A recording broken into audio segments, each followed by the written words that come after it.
महाराष्ट्र के चोपड़ा तालुका में बकरी ईद के मद्देनजर पुलिस ने नाकाबंदी कर एक बड़ी कार्रवाई को अंजाम दिया है।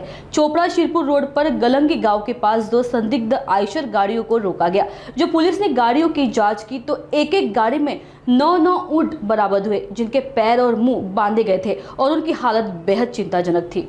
प्राथमिक जांच में सामने आया कि ये ऊंट मध्य प्रदेश से मालेगांव कत्ल खाने की ओर ले जाए जा रहे थे। दोनों गाड़ियों में कुल 18 ऊंटों की कीमत करीब 9 लाख रुपए आकी गई है, जबकि दोनों गाड़ियों समेत कुल 20 लाख रुपए का माल पुलिस ने जब्त किया है। इस मामले में चोपड़ा ग्रामीण पुलिस स्टेशन में 3 आरोपियों के खिलाफ मामला दर्ज किया गया है।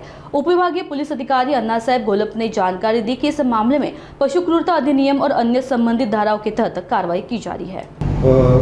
बकरी ईदच्या अनुषंगानं आपण गलंगी आणि 17 या दोन ठिकाणी नाकाबंदी पॉईंट मागच्या 10 दिवसापासून लावलेले आहेत। उद्देश असा आहे की कत्तलीकरिता गोवंशाची वाहतूक या रस्त्यावरून होऊ नये, त्याला प्रतिबंध व्हावा। काल नाकाबंदी सुरू असताना गलंगी गावामध्ये साधारण दुपारी 1:30च्या सुमारास 2 आयशर टेम्पो शिरपूरकडून चोपड्याकडे येताना आढळले।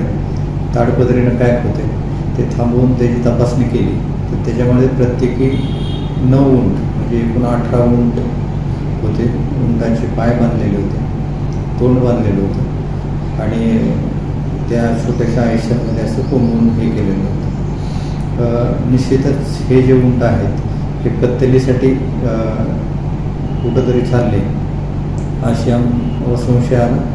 त्या गाड्यातून आम्ही ते ऊंट खाली उतरवले आणि गोशाळेमध्ये ठेवले आणि त्या गाडीचे जे काय चालक वगैरे होते त्या सर्वांवर प्राणी संरक्षण अधिनियम आणि प्राण्यांचा छळ करण्याचा कायदा याप्रमाणे गुन्हे दाखल केले आहेत। या ठिकाणचे आहेत प्राथमिक चौकशीमध्ये असं दिसून येते की हे जे आहे हे मध्य प्रदेशातून मालेगावकडे जात होते।